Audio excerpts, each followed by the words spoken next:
All right, ladies and gentlemen, here is an interview I think you guys are really going to enjoy. Here is the current state of the NBA with our basketball expert, Stone Roe. Enjoy. Joining us now is somebody who I like to call the NBA expert. I think he would probably call himself the same thing. I am, of course, referring to Stone Roe. Stone, how are you, sir? I'm doing swell, enjoying this heat. Oh my gosh, yeah, 100 degrees today. So obviously, what I want to talk to you about is the current state of the NBA, which obviously revolves around LeBron James going to Los Angeles Lakers, 4 years, 154 mil, player option after 3 years though. People forget that. What's your take on the whole LeBron situation? To this point, for me, it's just all a game to LeBron. You know, he's looking at who's got the most pieces to build around. Like if you look at, he went to Miami with D Wade, Chris Bosh, more salary cap to get people, and then once he left there, they had like no salary cap, nobody really good to keep the team flowing.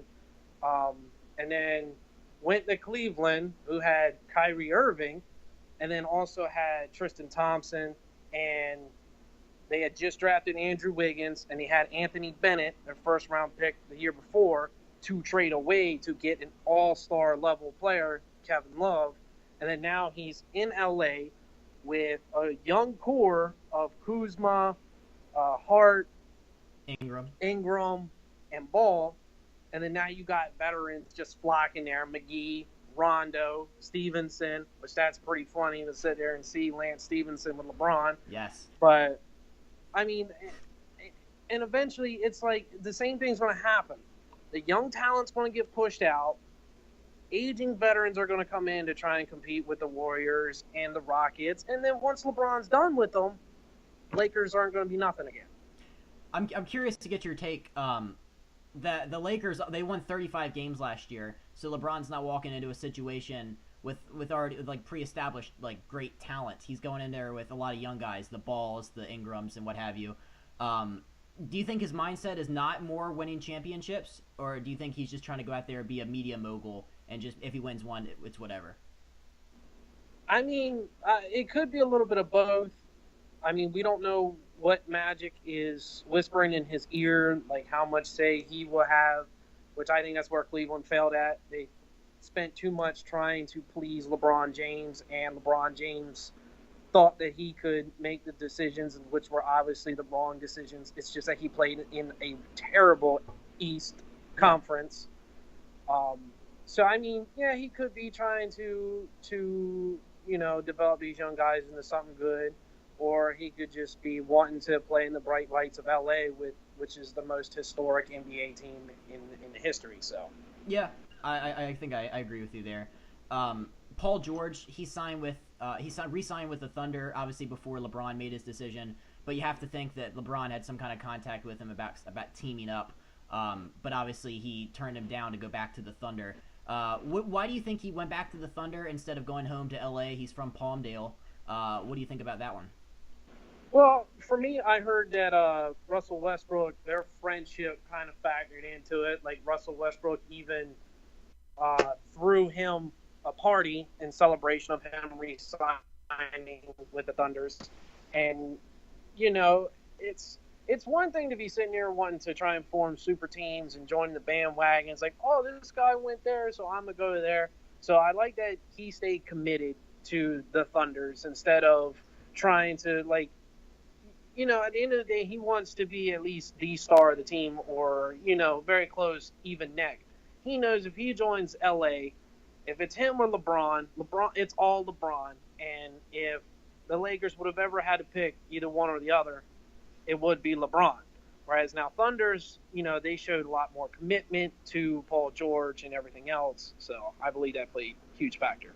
Yeah, do you think it's like the whole Kyrie situation a couple years ago about how he didn't want to keep playing in LeBron's shadow anymore, and everybody thought he was an idiot to leave that great situation in Cleveland. But I think it's probably the same thing. He probably looked at that thing and he's like, you know what? If I go to LA with LeBron, it's obviously going to be LeBron's team, but I feel like in Oklahoma City he might have a little bigger say in what kind of happens. And obviously him and Russell Westbrook are really good friends. Mm-hmm. Um, so what do you think about the veteran help the Lakers are bringing in? I know it's still early in free agency, but Stevenson, McGee, I don't Rajon Rondo. It's like these guys would have been great like 5 years ago. Well, I mean, Rajon Rondo still played really good for the Pelicans. It showed in the playoffs. He was back on that all-star level. So really, I mean, it's all about the system and the talent that surrounded him. When he was with Mavericks, he was on an aging team. When he was on the Kings, he didn't really have. He did play for the Kings. Am I correct? Yeah, the Kings. He didn't really have the talent around him. I mean, he had Bogey, but then Bogey got shipped out. So I mean, it's all about the talent that's around him. I mean, he's a passer, and now you got JaVale McGee. You have LeBron James. You have Kuzma. You got people that can jump and dunk the ball if he throws it up for him. It's essentially another lob city of sorts, and actual good shooters. Probably the best shooters he's played with. Do you think this kind of they said there's to be an open competition between Lonzo Ball and Rajon Rondo for the point guard position? That's something that Lonzo's reps have said he's open to doing a competition. But I'm sure the Ball family isn't resting easy right now. Well, I don't think LeBron will tolerate LeVar Ball as much as everybody else has. I mean, if he proves to be a nuisance and a problem and a thorn in their side, LeBron will pretty much have Lonzo shipped out. Yeah. And the fact that they have signed Rondo and there are rumors swirling around that he's going to compete and possibly win the point guard position over Lonzo kind of makes me think that now Lonzo can be used in a package deal to be sent to the Spurs for Kawhi Leonard. Ooh, okay. Because now you got LeBron at small forward, you got Rondo at point guard now, making Ingram and Ball both expendable if they so choose to.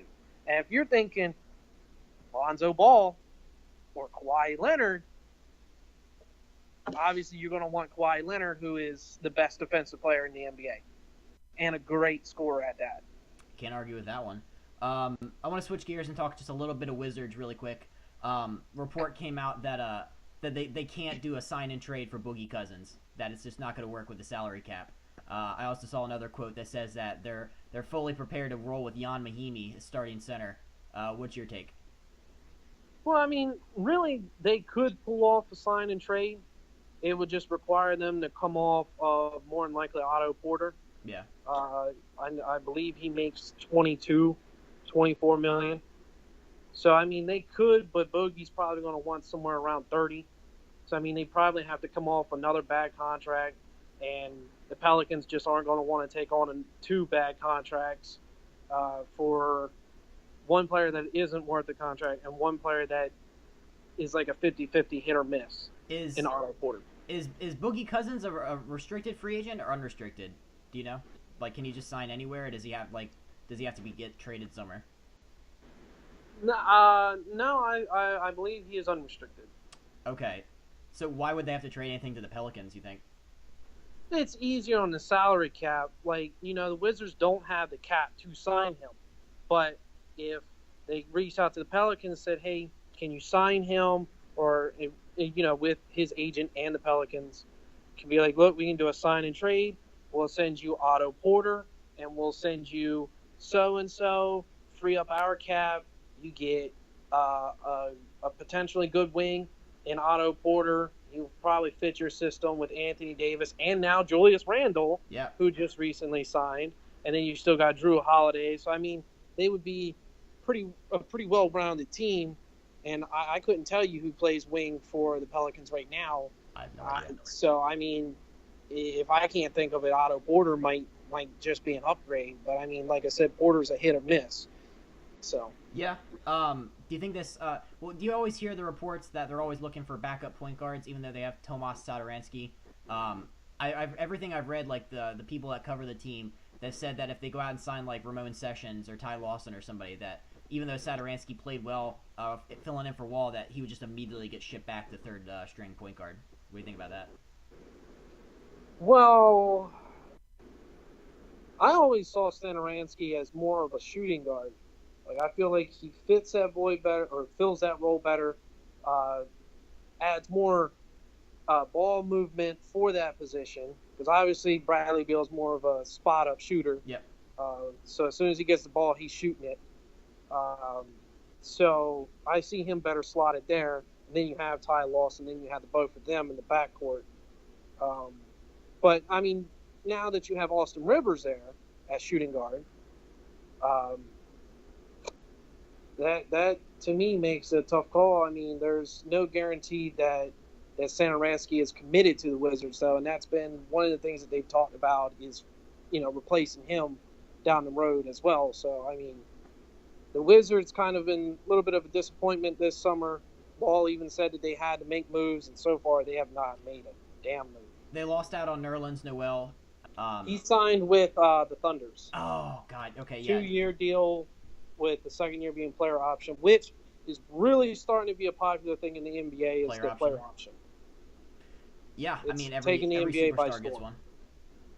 Every Mm-hmm. Kevin Durant, every LeBron James, they always use that player option. And that's the thing that really bothered me about LeBron's current contract. When he signed back with Cleveland, you knew that there was no commitment there. No. When LeBron came back in 2015, I believe is when he came back, the 2014-2015 season, he signed a 2-year deal with the second year being a player option. And then after that, he signed another 2-year deal, player option second year. He signed a 4-year contract with the Lakers with a 4th year being option. So he's at least committed 3 years with LA. When before in Cleveland, you just didn't know whether he was going to stay or if he was going to leave every single year. And that's why I lose respect for LeBron. That is your hometown team. That's the team that drafted you. That team gave you all control, and you just left it high and dry with capped out salary and average Joes. Yeah, I was gonna say like no top level talent unless. I mean, they're a better team than what they were the last time he left that squad back in 2010. Yeah, but it's still not a pretty team. I'm right there with you. This guy consistently rips the hearts out of Northern Ohio sports fans, and yet he claims to be he's all Mr. Northern Ohio. He lives and breathes Northern Ohio, and you're right. He does the player option thing, and then he'll just up and leave, and he'll just but he'll still continue to say, "I'm just a boy from Akron, Ohio." Yeah, I hate that. Yeah, it's ridiculous. He's such a phony.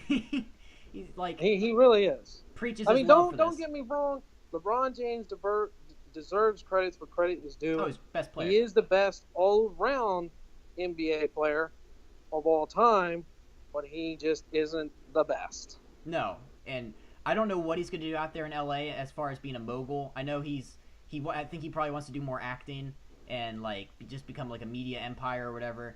But you're right. I don't know what his career projection is like after. I guess he's setting himself up for after basketball. Well, I know he said that he wants to own an NBA team. He already is part owner of a soccer team. Yeah. So I mean, he's already dipping into ownership already, but in different sports. And I mean, he's literally following Michael Jordan to the T in every single aspect. Outside of the fact, Michael Jordan didn't ever leave his team, especially twice. Exactly. Real quick, we're gonna wrap this up here. You brought up Michael Jordan. I want to get your take on the true GOAT. I consider myself to be a GOATologist, master of all sports GOATs. So who do you think, MJ or LeBron? Michael Jordan, hands down. Michael Jordan. Michael Jordan came into the league when he was 21 years old. LeBron came in when he was 18. Jordan only played 13 years. Jordan played 13 years. LeBron had, if you don't include the 2 years in Washington, it's 13. And you compare LeBron's 13 years, you see that Michael Jordan achieved more in less time. He achieved 6 rings. LeBron only achieved 3. Michael Jordan had better scoring stats. LeBron didn't. LeBron only had better assists and rebounds. Michael is a shooting guard. His job is to score. Yeah. And he was, to me, Michael Jordan, to me, is just all around better and more loyal and not as dramatic and needing control of a team. And, he played for the love of the game, not for, to be in the headlines every single week. I'm right there with you, man. The fact that LeBron James, he went to all those NBA finals is great, but to only come out with 3 rings it's kind of pathetic if you think about it. And Jordan had back-to-back 3-peats. So. Yeah, and then a lot of people like to sit there and say, oh, he had Pippen, he had Rodman, he had Kerr, and it's like Jordan was a two-time NBA champion, back-to-back NBA champion, before Rodman and Kerr came into the picture. After that, he had taken one season off in '94 and then came right back and won 3 more titles. So that shows you the value of Michael Jordan, is that he left, the team did nothing, came right back, won 3 more titles. So you can sit there and give Rodman, Kerr, and Pippen all the credit you want. Jordan was the star. Yes, Pippen was his right hand, but Pippen was nothing without Jordan. Oh my gosh, I'm right there with you, man. We are simpatico, as they say. We need to have you back on here when we get Nick. We need to talk some sense into Nick, because he's a brawn guy through and through, and it's really, really annoying. So tell him I'm ready. Anytime, any place, anywhere. I'll debate LeBron. We gotta have a Royal Rumble, like a WWE SmackDown style. You, him, me, get in the cage. Damn right. Well, man, you'll play more of the referee role. Okay, yeah. I'll be the guy in the middle, like it's a TV debate show. This has been fun. I really enjoyed it. It's been a great conversation. I enjoyed you taking some time and talking some hoops with me. Yep, no problem. Thank you for having me. All right, man. I will talk to you later. All right. Bye. After Stone and I finished our conversation about the NBA, the news came out that Demarcus Cousins had signed a 1-year, $5.3 million deal with the Golden State Warriors. Here is Stone with his quick take on what just happened. So real fast, quick update. Demarcus Cousins just signed with the Warriors.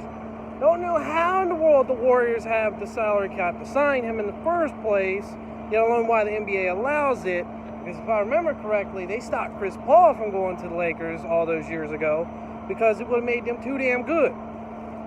So it's A-OK for the Warriors to have Steph Curry, Klay Thompson, Kevin Durant, Green, and Cousins, an all-star caliber starting 5 on one team, knowing they're already championship winners. The NBA needs to figure out something regardless. This is just a joke. Who wants to see the Warriors year after year? Who wants to see LeBron year after year? Nobody does. And that's my quick take on that.